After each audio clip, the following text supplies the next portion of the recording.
Alhamdulillah, nahmaduhu wa nasta'inuhu wa nastaghfiruh wa na'udzu billahi min shururi anfusina wa min sayyi'ati a'malina.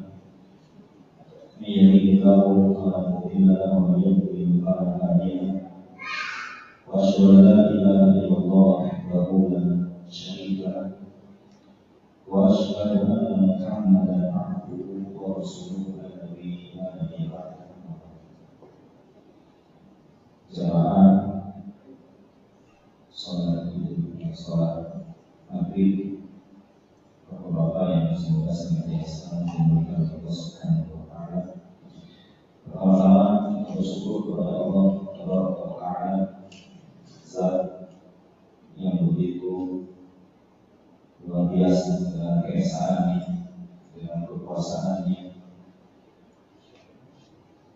di mana Allah Subhanahu wa Ta'ala bisa memberikan nikmat untuk hamba-hamba Allah Subhanahu wa Ta'ala dan juga untuk orang-orang yang tidak beriman kepada Allah Subhanahu wa Ta'ala. Mereka semua mendapatkan nikmat dari Allah Subhanahu wa Ta'ala.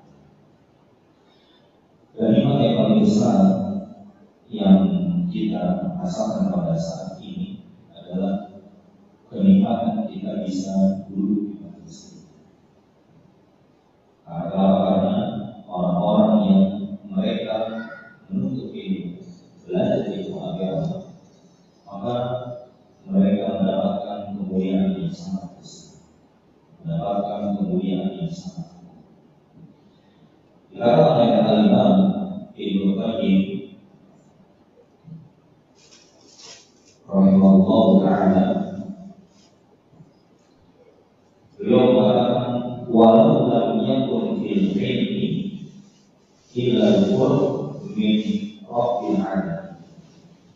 Jika seandainya merupakan ilmu melainkan hanya kedekatan kepada Rabbul Alamin, yaitu kepada Allah Subhanahu wa Ta'ala, wal iltihaqu bi alimil malaikah, bi alimil malaikah, bergabung dengan alam malaikat dan bersama dengan para pemuka yang tinggi, maka la tadabihi syarafan wa fadlan, maka sudah cukup hal itu menunjukkan atas kemuliaan dan keutamaan itu.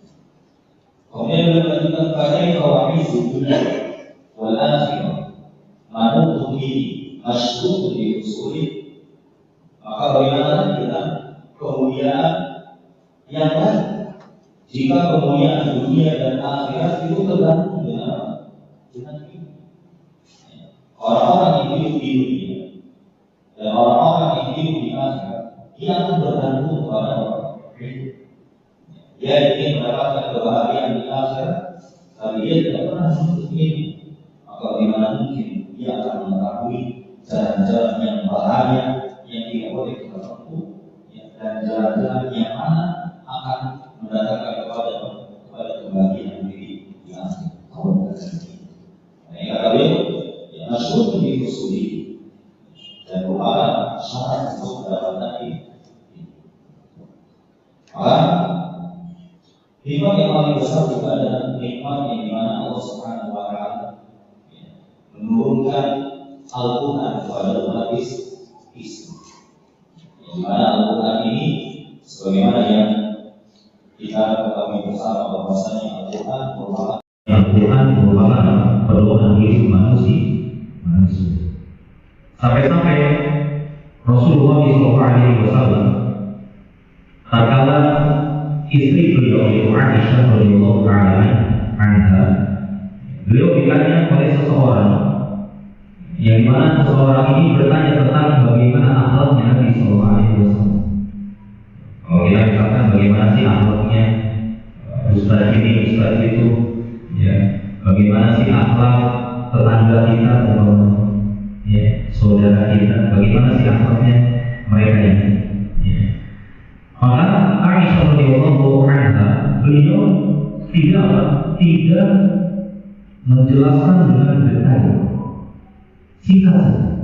Jadi Aisyah tidak menjelaskan bahwa Rasulullah itu orangnya dermawan, orangnya berkata dengan baik, jujur, tidak pernah kasar kepada siapapun. Dan juga yang Aisyah tidak perlu menjelaskan dengan terperinci. Aisyah hanya menjawab ketika ditanya bagaimana Rasulullah, beliau hanya menjawab dengan kana khuluquhu nabiyyu. Rasulullah adalah sosok yang memiliki akhlaknya yang ada di dalam mudah-mudahan Allah Subhanahu wa Ta'ala dengan kita berusaha mempelajari ilmu yang Allah Subhanahu wa Ta'ala itu Al-Quran, maka kita pun dikaruniakan oleh Allah Subhanahu wa Ta'ala akhlak yang baik. Baik akhlaknya kepada istri, akhlak kita baik kepada anak kita, akhlak kita baik kepada tetangga kita. Itu luar biasa. Luar biasa, orang yang memiliki akhlak itu sangat luar biasa. Maka kata Nabi SAW, "Terlayu firudasa al-jannah taqwallahi wa husnuhu." Kebanyakan manusia yang masuk ke dalam surga, kebanyakan manusia. Jadi manusia yang paling banyak masuk ke dalam surga itu disebabkan apa? Taqwa. Dia bertakwa kepada Allah, wa husnuhu. Akhlaknya baik, perangai itu, masya Allah. Cukup itu saja. Kita menjadi apa? Orang yang berakhlak mulia dan orang yang bertakwa kepada Allah Subhanahu wa Ta'ala. Makanya ketika di zaman dulu ada seorang wanita yang dia sibuk mau bersihkan masjid. Pertanyaannya, perbuatannya boleh tidak?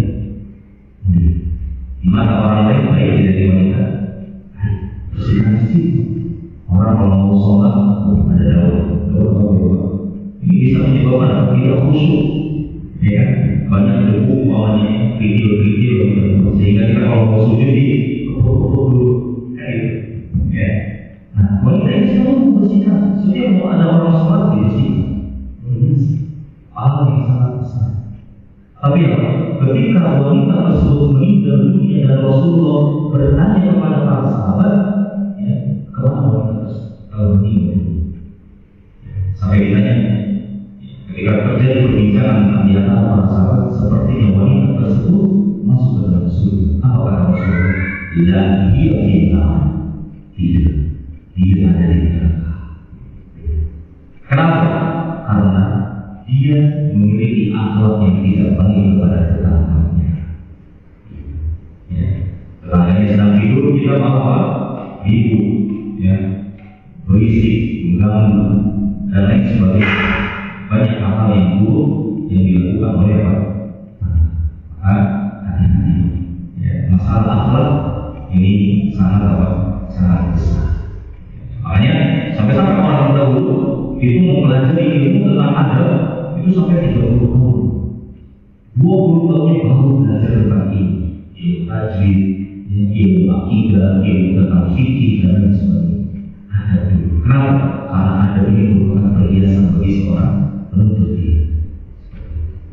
Nah, kembali kepada nikmat yang Allah Subhanahu wa Ta'ala turunkan, yaitu berupa dari Al-Quran. Makanya membaca dengan tajwid, membaca Al-Quran sebagaimana dulu pertama kali diturunkan oleh Allah Subhanahu wa Ta'ala kepada Nabi Muhammad SAW, yang begitu luar biasa dengan keesaannya, dengan kekuasaannya, di mana Allah Subhanahu wa Ta'ala bisa memberikan nikmat untuk hamba-hamba Allah Subhanahu wa Ta'ala dan juga untuk orang-orang yang tidak beriman kepada Allah Subhanahu wa Ta'ala. Mereka semua mendapatkan nikmat dari Allah Subhanahu wa Ta'ala. Dan nikmat yang paling besar yang kita rasakan pada saat ini adalah kenikmatan kita bisa duduk di majelis. Karena orang-orang yang mereka menuntut ilmu, belajar ilmu agama, maka mereka mendapatkan kemuliaan yang sangat besar. mendapatkan kemuliaan yang sangat. Dikatakan oleh Al-Imam Ibnu Qayyim rahimahullah ta'ala, beliau mengatakan walau lam yakun fil ilmi illa al-qurb min Rabbil alamin.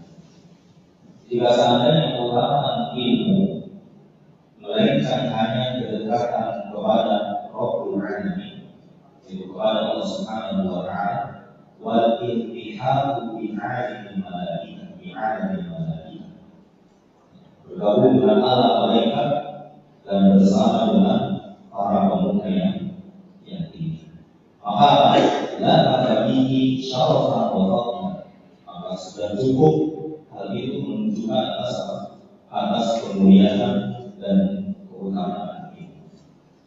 Kemudian beliau melanjutkan kaifa wa'izu dunya wal akhirah manutun bihi masyrutun bi usuli, maka bagaimana kita kemuliaan yang lain jika kemuliaan dunia dan akhirat itu tergantung dengan ini.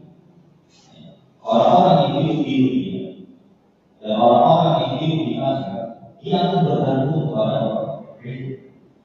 Dia ingin mendapatkan kebahagiaan di akhirat, tapi dia tidak pernah menuntut ini.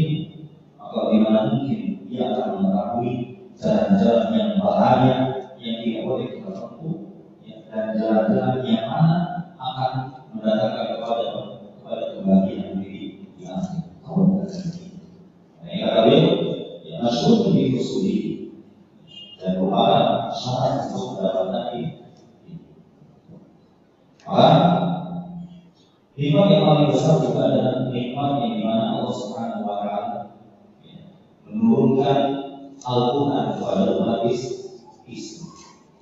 Yang dimana Al-Quran ini sebagaimana yang kita ketahui bersama bahwasanya Al-Quran merupakan pedoman hidup manusia.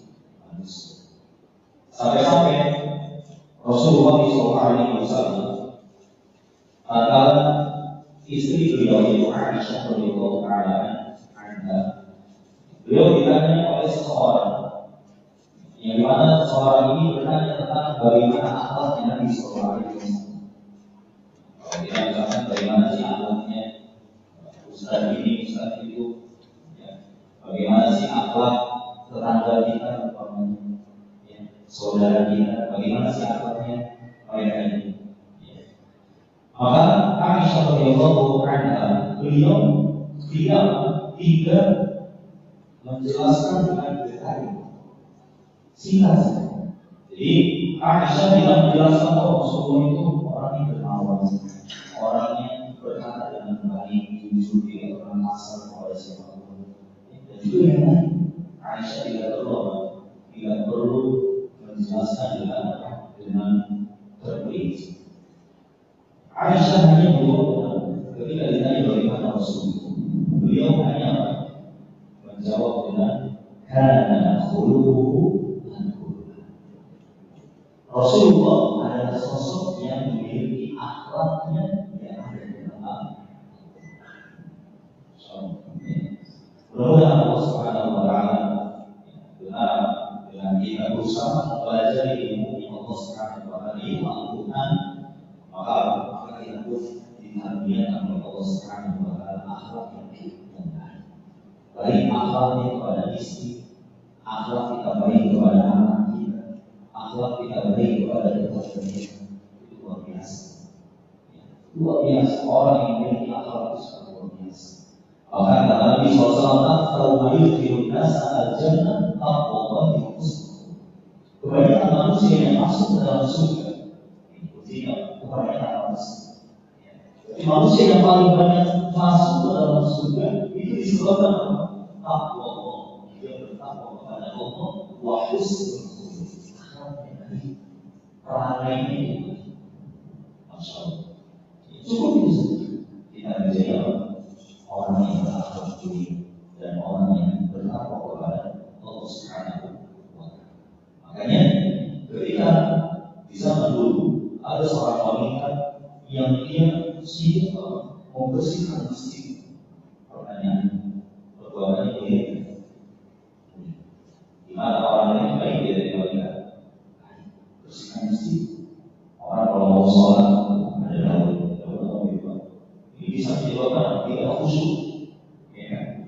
umpamanya video-video sehingga kita kalau sujud di kubur, ya. Nah, wanita di situ membersihkan. Setiap ada orang sholat dibersih. Yang sangat besar. Tapi ketika wanita tersebut meninggal dunia dan Rasulullah bertanya kepada para sahabat, ya, kemana wanita tersebut kalau meninggal? Sampai ditanya, ketika terjadi perbincangan di antara para sahabat seperti wanita tersebut masuk ke dalam surga. Apa kata Rasulullah? La dia fina, dia ada di neraka. Kenapa? Karena dia memiliki akhlak yang tidak baik kepada tetangga. Ya. Seandainya sedang hidup tidak apa-apa, ribut, ya, berisik, mengganggu, dan lain sebagainya. Banyak hal yang buruk yang dilakukan oleh orang. Maka hati-hati. Ya. Masalah akhlak ini sangat besar. Makanya sampai orang tahu itu mempelajari ilmu tentang adab itu sampai 30 tahun. 20 tahun yang baru belajar tentang ini, ilmu tajwid, ilmu akidah, ilmu tentang fikih dan lain sebagainya. Karena ada ilmu akan berhias bagi seorang penuntut ilmu. Nah, kembali kepada tadi, nikmat yang Allah Subhanahu wa Ta'ala turunkan itu berupa pada Al-Quran. Makanya membaca dengan tajwid, membaca Al-Quran sebagaimana dulu pertama kali diturunkan oleh Allah Subhanahu wa Ta'ala kepada Nabi Muhammad SAW, yang disampaikan melalui malaikat Jibril alaihissalam. Inilah yang dikehendaki dan dapat disukai oleh Allah Subhanahu wa Ta'ala. Jadi kalau ada orang yang dia membaca Al-Quran dengan tajwid, maka itu disukai sama Allah Subhanahu wa Ta'ala. Berarti pemahaman kebalikannya bagaimana? Orang yang tidak membaca Al-Quran berusaha dengan ilmu tajwid disukai tidak disukai oleh Allah Subhanahu wa Ta'ala. Mengapa demikian? Karena yang diriwayatkan dari sahabat Zaid bin Thabit dari Nabi Sallallahu Alaihi Wasallam, beliau bersabda, Inna Allah yuhibbu an yuqra hadzal Quran kama unzil. Kata Nabi Sallallahu Alaihi Wasallam, sungguh Allah Subhanahu wa Ta'ala menyukai Al-Quran ini, ya, dibaca sebagaimana Al-Quran itu diturun. Jadi proses turunnya Al-Quran itu bagaimana? Saya baca. Ya. Bukan kita hanya tahu apa turunnya di 2 kilo kepada siapa, tapi bagaimana Al-Quran itu dibaca.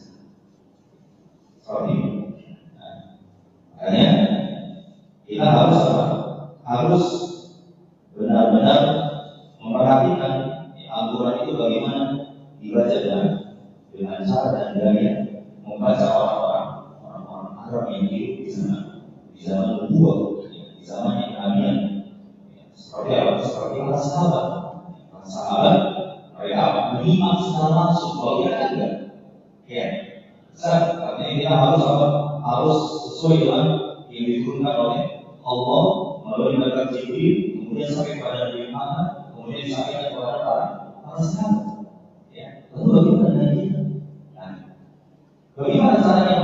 Caranya adalah dengan kita, ya, itu lihat guru, ya, guru Al-Quran itu bagaimana bacanya? Kan Bapak mendapati sekian guru kan gitu.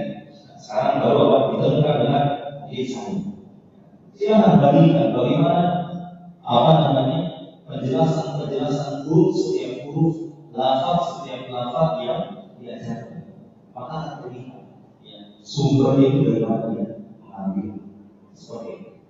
Nah, nanti kalau sudah dasar ini sudah banyak, baru saya akan tunjukkan, ya, bagaimana kita harus menjadi guru yang profesional seperti itu. Tidak hanya sekedar mengajarkan, tapi tidak mengetahui bagaimana kesalahan yang dia baca dan kesalahan yang orang lain baca. Seperti itu. Makanya di antara niat menuntut ilmu adalah raf'ul jahli an nafsi wa an ilmi. Kita harus mengangkat kebodohan yang ada di dalam diri kita, kemudian mengangkat kebodohan yang ada dalam Itulah niat yang harus kita luruskan dalam belajar ini. Bukan untuk apa? Untuk banggaan, bukan untuk apa? Untuk sempurna. Tapi kita belajar benar-benar murni mengharapkan pahala dari Allah Subhanahu wa Ta'ala. Mudah-mudahan dengan mukadimah ini bisa menjadi terus motivasi buat kita agar terus belajar dan terus belajar. Ya, jangan sampai apa? Jangan sampai kita lemah di pertengahan atau di awal umpamanya langsung apa? Langsung tidak semangat. Jangan sampai apa? Kita melihat bagaimana orang yang hidup di zaman dulu menganggap Islam di usia 80 tahun, ya, di usia 80 tahun dan dia bisa hafal. Ya, kita tahu kita lahir dari ibu dan bapak yang muslim dan muslimah, tapi kita belum lancar dalam pembacaan. Sebelum terlambat, maka kita harus terus belajar. Ya, jadi tidak ada kata istilah bahwa sekarang belajar itu terlambat. Justru orang yang tidak mau belajar itu terlambat sampai Allah Subhanahu wa Ta'ala tutup usia. Nanti ditanya kenapa kau tidak bisa belajar? Bagaimana bertanya oleh Allah Subhanahu wa Ta'ala? Kenapa kamu tidak sama itu? Apa yang terjadi? Ini pertanyaan yang akan nanti tanya Allah Subhanahu wa Ta'ala. Karena bagi kita menghadap Allah itu hanya sendiri. Kita tidak bisa bawa keluarga kita. Kita tidak bisa bawa guru-guru kita. Yang menghadap Allah langsung itu hanya tidak seperti apa di pengacara, di pengadilan, yang bawa saksi bawa ini. Semua saksi yang ada di hadapan Allah adalah anggota tubuh kita. Anggota tubuh kita yang akan berbicara di hadapan Allah Subhanahu wa Ta'ala, bukan lisan kita yang bisa mengucapkan kalimat demi kalimat ketika di dunia, namun di akhirat Allah kunci lisan kita. Di dunia kita bisa berdosa, di akhirat di hadapan Allah itu kita bisa berdosa. Baik, kita lanjutkan pembahasan kita masih di huruf apa ini?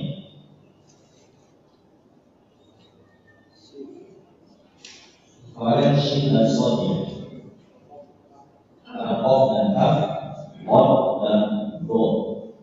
Di halaman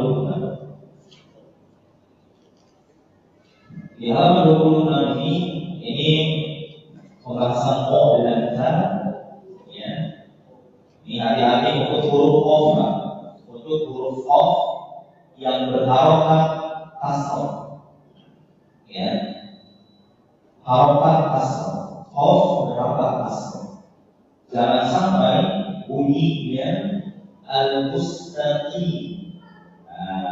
Mungkin ada sebagian bapak yang tidak setuju dengan saya. Boleh saya tahan, ya.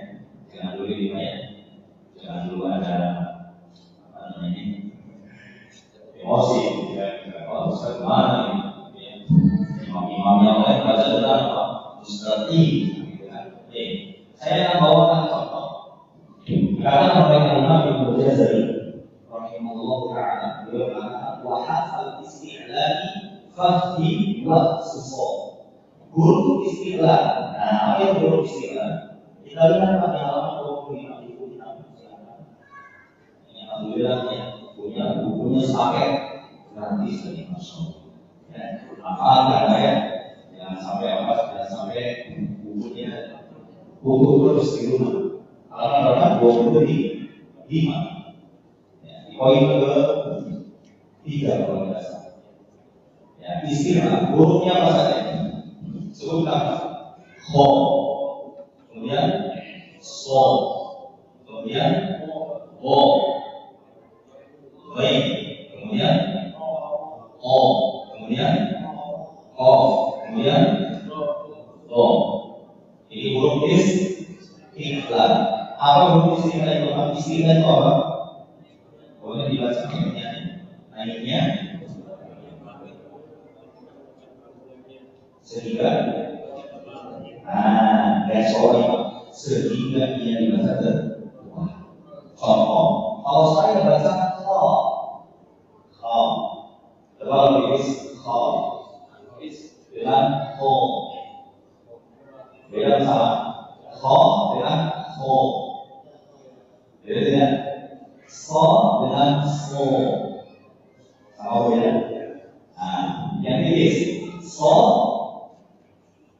Ini adalah so.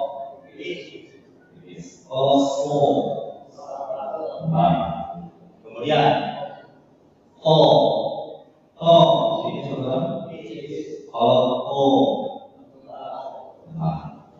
Gitu ya. Sama o. Kalau ini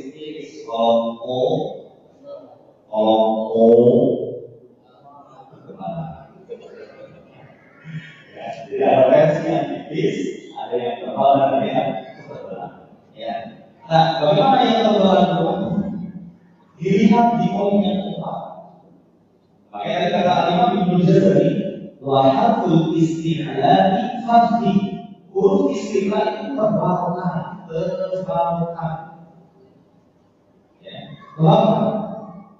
Kemudian al-ibbamu aqwa. Ibbam, nah situ ada ibbam. Ada ya? Poin bapak, ibbam, apa itu ibbam? Tolong dibaca. Terkumpulnya suara. Nah, ya. Di situ hurufnya suara apa saja?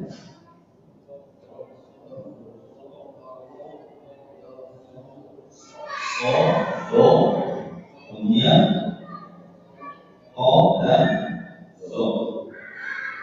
Berarti ya huruf itlaq masuk ke dalam sifat istri dan tidak semua huruf istilah masuk ke dalam itlaq.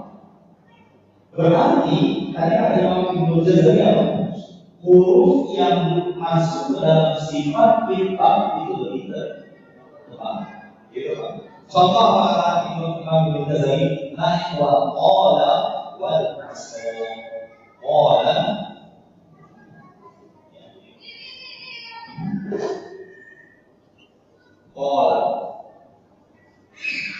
ya. Kemudian al-asr. Nah, di sini mana yang huruf istiqlal? Yang mana huruf istiqlal? So, masuk nggak? Istiqlal masuk, ya. Kemudian pertanyaan kedua, mana huruf yang masuk ke dalam sifat itlaq? So ya, sepakat ya, huruf so. Nah, berarti sekarang bagaimana cara membedakannya? Cara membedakannya adalah dengan apa? Kalau dan ini sudah tepat. Tapi kalau itu lebih tepat. So. Ini harus apa? So. Ketika so, si. Nah, jadi huruf-huruf yang masuk ke dalam itlaq bacanya itu ketika nasab. Akan disebutkan itu tingkatan huruf yang tebal. Ketika sukun pun ini harus tebal. Bukan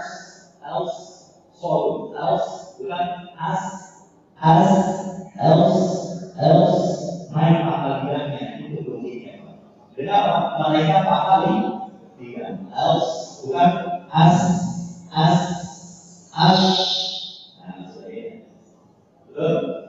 Nah, jadi untuk mengatur ini semua kondisi ketika fathah, dhamma, sukun, kasrah dia harus selalu.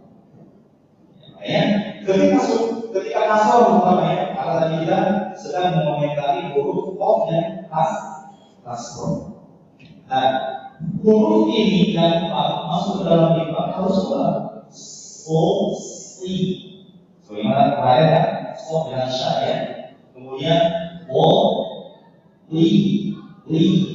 Coba ini tidak benar Pak. Nah, nggak boleh.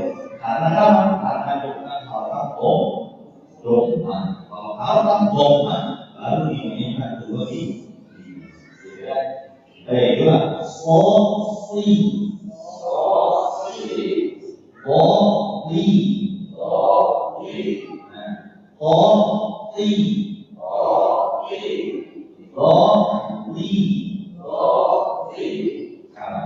Of masuk tidak dalam kitab, tidak masuk. Berarti jelas tidak sekarang pembahasan. Berarti huruf of dengan kasroh tidak boleh kita baca dengan i. Soalnya ini. Karena apa? Karena of itu bukan huruf kitab, bukan sifat kitab. Jadi kata Imam Ibnu Jazari, sifat kitab itu aqwa, harus lebih Jadi kalau baca of dengan i, berarti of artinya lebih padahal tidak masuk ke dalam kitab. Sekarang kalau misalnya ada yang bernama huruf of dengan kasroh dibaca dengan lebih kuat dengan lebih. Sorry. Ya, jadi sekarang kita baca huruf of kasroh dibaca dengan ihdinas siratal mustaqim. Mustaqim. Dulu saya seperti itu, tapi setelah saya belajar bukan ilmu. Ya, jadi sekarang kita pakai ya. O-I-U-A-O. Silakan Pak. O-I-U-A-O.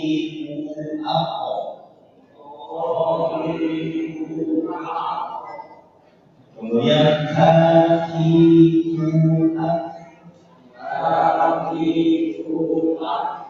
Nah, kalau kaf ya itu dia sama-sama di pangkal lidah. Kaf sama itu sama-sama di pangkal lidah. Dia bagian belakang. Ya, bagian belakang. Itu kan dia itu ke balik lagi. Ya, balik lagi ke bagian atas. O ke belakang. Coba ya, jadi jangan sampai bunyinya ho. Nah, ada suara kaf di sana. Ya, jangan sampai ada suara kaf. Ho. Ya, seperti itu. Kemudian huruf kaf baru kayak gitu bacanya. Ha, ada depannya. Ha, hi, hu.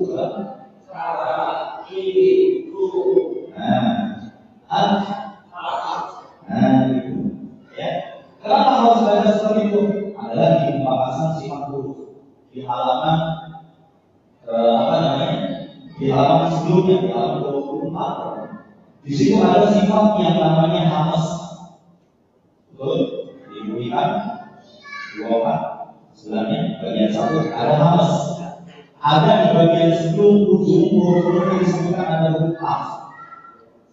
Ada huruf kaf. Baik. Kita simpan dulu. Dia masuk ke dalam hamas. Yang kedua, dia masuk ke dalam sifat yang namanya syiddah. Di nomor 2 ada syiddah, ada kaf juga di sini. Syiddah itu apa? Tertahan. Kalau hamas itu apa? Hanya definisinya. Coba sekolah kita silakan.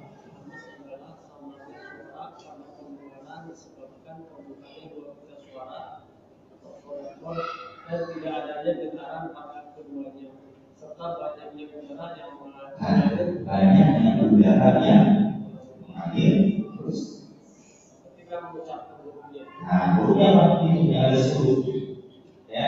Dan kalau seumpamanya Pak, mohon maaf, ada muadzin yang baca Allah atau artinya Allahu Akbar, Allahu Akbar, Allahu Akbar. Berarti itu semua punya sifat apa?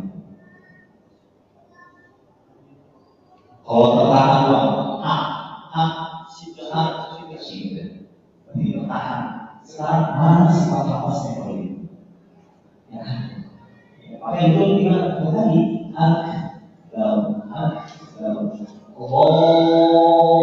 Akbar, Allahu Akbar, Allahu Akbar.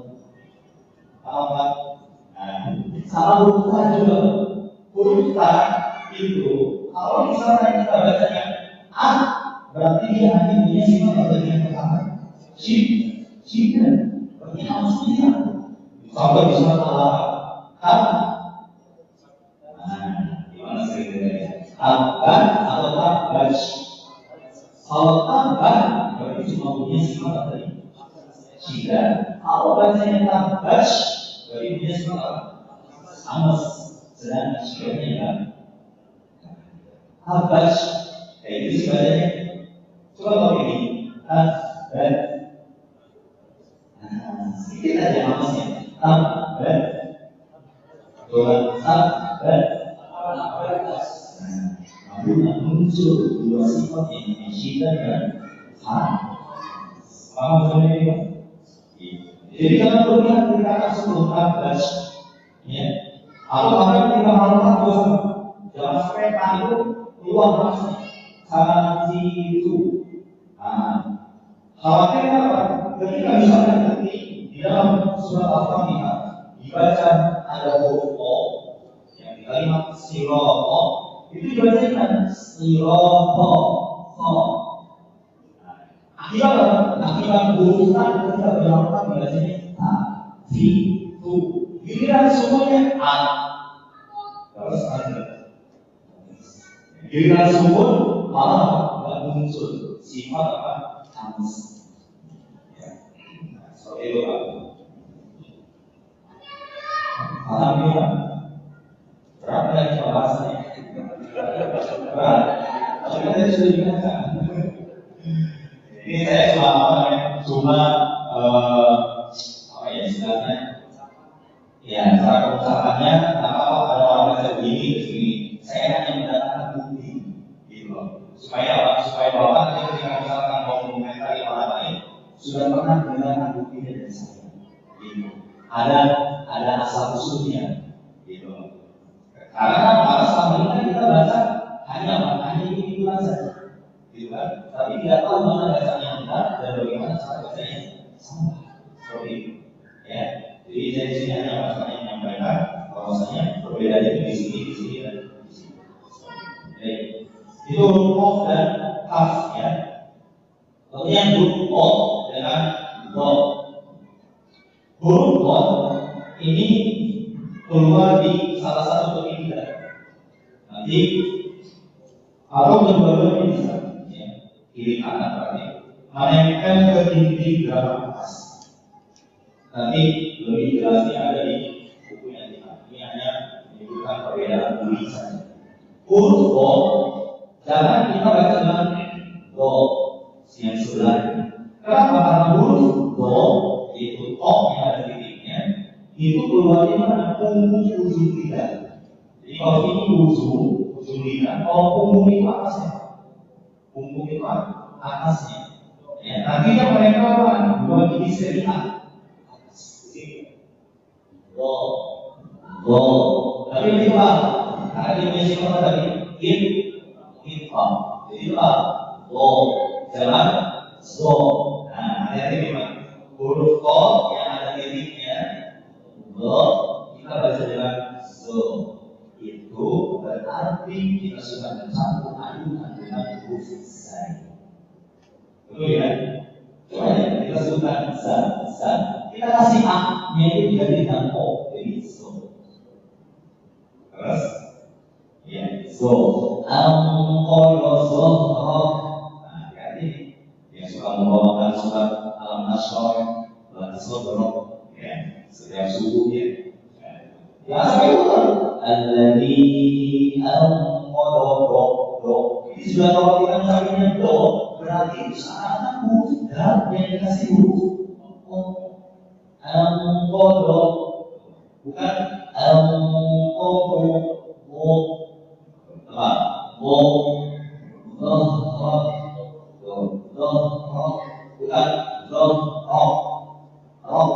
tapi nggak ada sifat halusnya.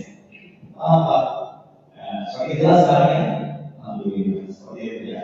Baik. Nah, untuk huruf itu tergantung bapak mengunyah makanan itu menggunakan cara mana. Ini adalah saya biasanya gini. Ya, kiri mungkin. Nah, otomatis apa? Pemilihannya itu salah satu pemilihannya. Nanti nanti orang yang pilihnya itu belakangnya ini. Ingat ini nggak boleh bergelembung. Di sini tidak ada harus bergelembung. Ya, Kalau dulu kami huruf dulu hurufnya mo, nah, ya, mo, di, u, sorry. Jadi sekarang jangan dibumbukan. Karena apa? Karena tidak ada makhraj berbelenggu itu. Ya. Makhraj di sini di bibir kita. Ya, tadi yang kita bahas itu di kami. Nah, jadi untuk huruf ini kan mo, sudah, mo, maknanya naik apa? Mo, di, bukan di, bu, al, yang baru ya, al, yung, al, nah, sahabat sambon ketika tasbih harus seperti itu.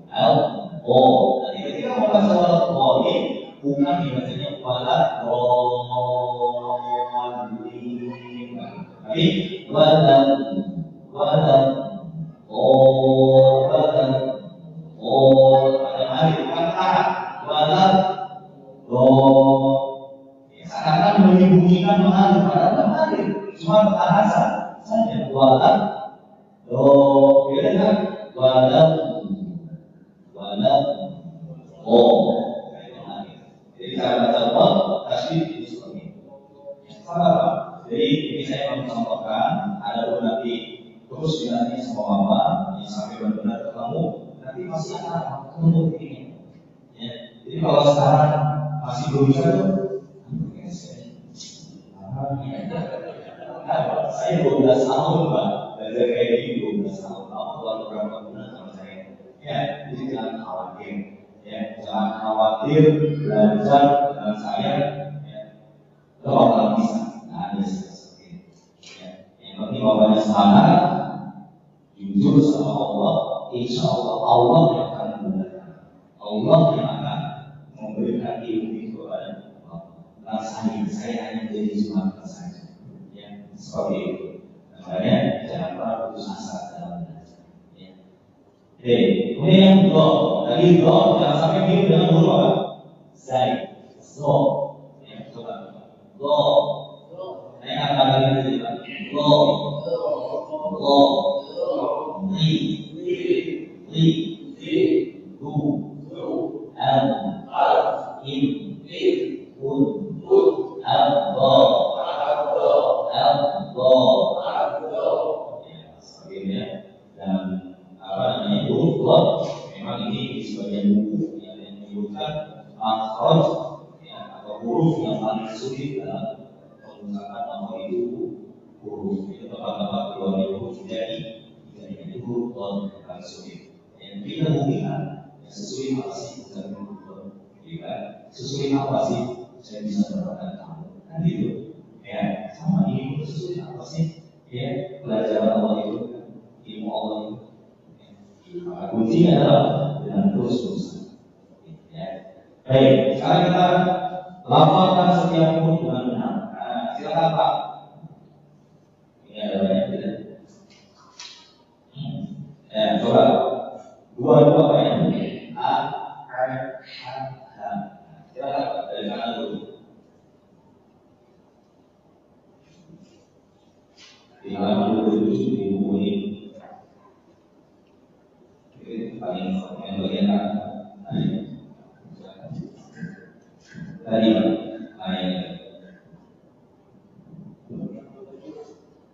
bawa ke sini tadi dulu ya sekarang dua saja kan dua ini ya maksudnya dua ini dua garis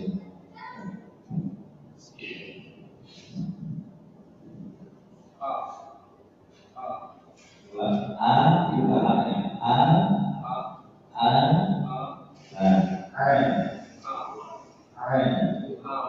ya terus selanjutnya nggak apa-apa terus gitu ya dia bisa membedakan huruf yang sama ya setelahnya apa ya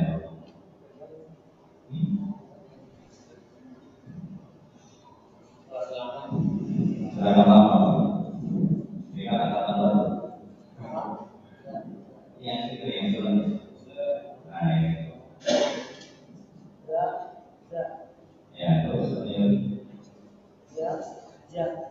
Nah, Zaid dan Jim. Ya. Jim. Ya. Za. Ya. Za. Ya. Nah, itu dua ini. Jadi kalau melihat bahasa dari kanan ya, mulai dari kanan ke kiri, bukan dari kiri ke kanan. Kalau Indonesia dari kiri ke kanan, tapi kalau bahasa dari kanan ke kiri. Coba kalau kita lihat tulisan Bismillahirrahmanirrahim, mulai dari mana? Dari baru kan dari kanan. Nah, mungkin kita dibalik dari kiri. Ar-Rahim, Ar-Rahman, Allahi, Bismi, ada gitu. Ya, jadi dari kanan dulu ke kiri. Terus ini ada selanjutnya. Ya. Ya, terus ini yang selanjutnya.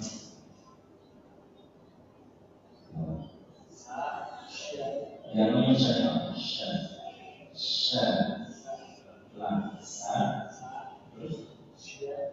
gitu tuh. Oh, yang kedua.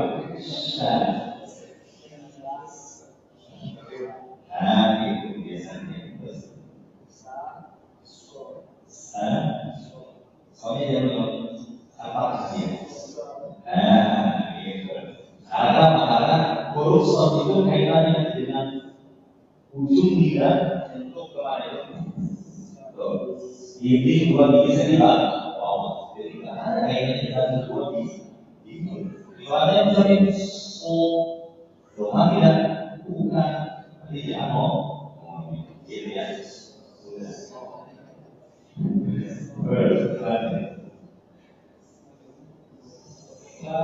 Ada titiknya Pak. Ya, terus. Ke depan.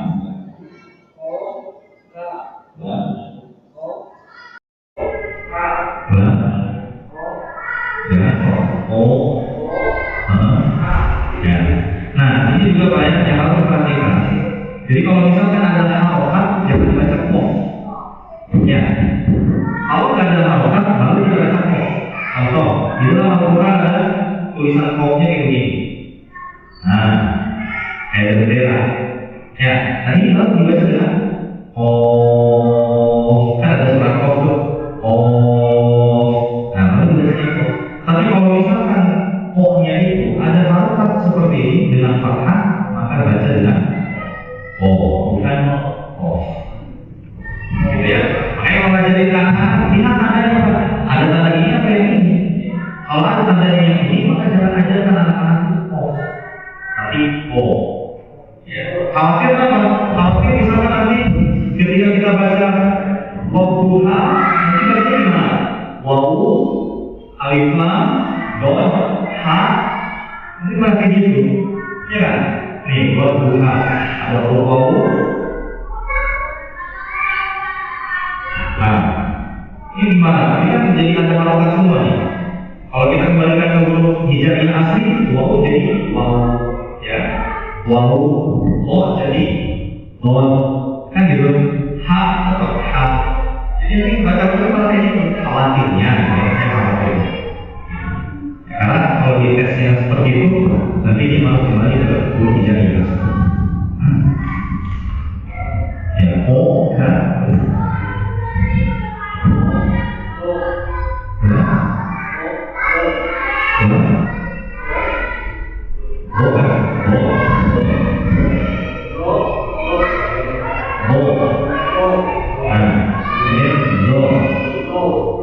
Allah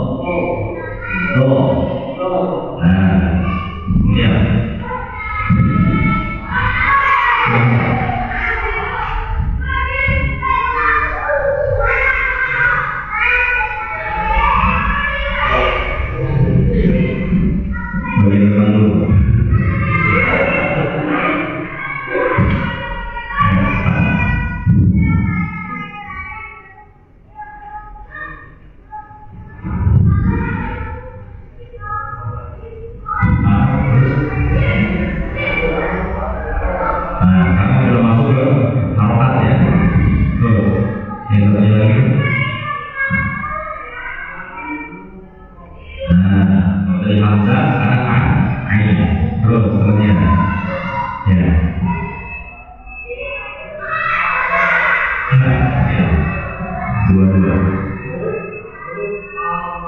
Ya, terus. Nah, ingat ya, ini bacaannya tidak boleh dipanjangkan semua. Yang ba. Ba.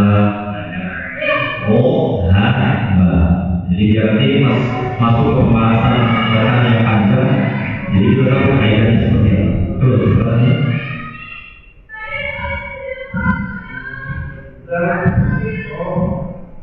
Ya, terus.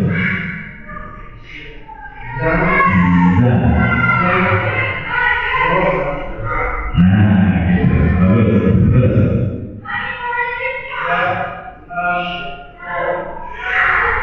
Ya. Belanjanya. Nah, bukan ja. Nah, tempel kata bedanya. Ja. Ya.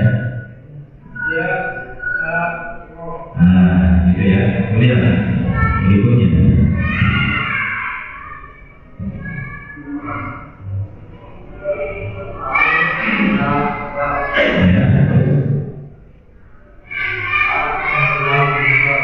Ya, ahadul setelahnya apa?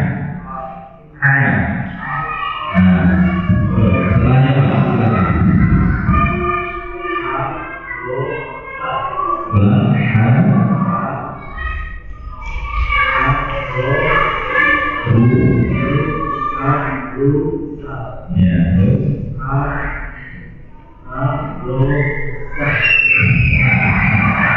Yang ketiga.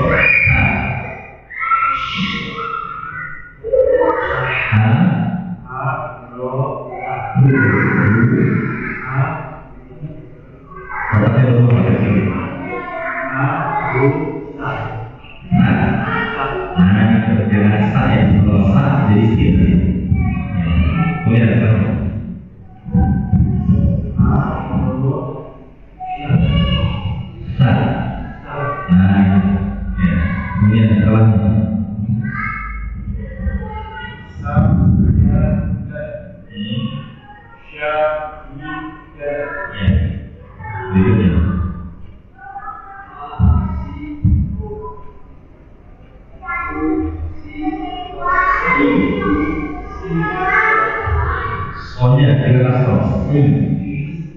Ya, tidak tidak. Kemudian berikutnya Allah silakan Pak.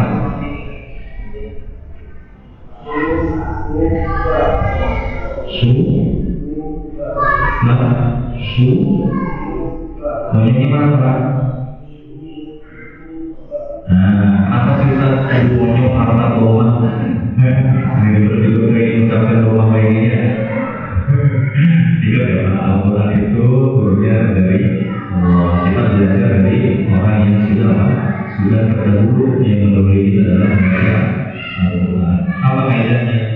Ya, kata Imam Ahmad At-Tayyib beliau mengatakan untuk hal-hal koma itu tidak sempurna pengucapannya illa biqomi syabataini koma, kecuali dengan menunjukkan kedua biji shu bu. Ya,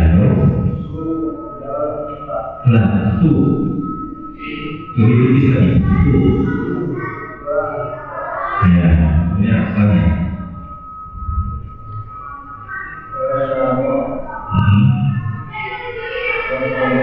Ya, soalnya bagaimana?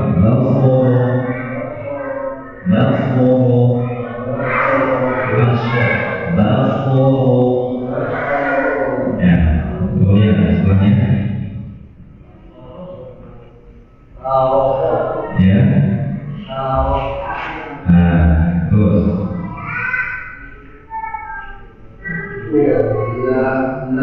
Setelahnya jangan naik pangkal lidahnya Pak. Jadi jangan berulang. La. Mola terus.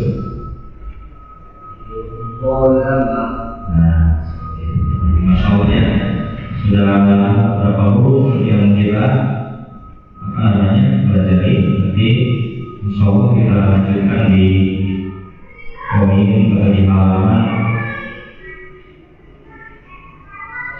36 ya Pak. Nanti kita masuk ke halaman 36 karena ini ini untuk apa? Untuk melatih hafalan dan juga tulisan ya. Dia masuk saja ke pembahasan sukun ya. Ada pasti dalam sukun. Bagaimana cara membacanya? Nanti akan kita bahas insyaallah di hari Selasa. Dan saya titip ya kepada Bapak untuk terus melatih yang huruf-huruf yang yang sudah dipelajari dan juga huruf-huruf yang masih menjadi kekurangan bagi kita di dalam membaca huruf tersebut.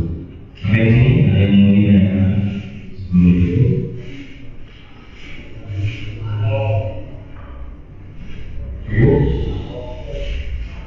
Baik, kalau tidak ada, kita cukupkan sampai di sini.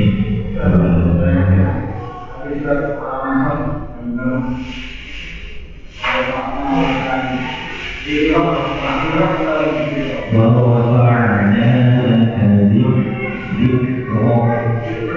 Jadi alam nashrah laka sadrak wa wada'na 'anka wizrak alladhi anqadha dhahrak wa rafa'na laka dhikrak fa inna ma'al 'usri yusra.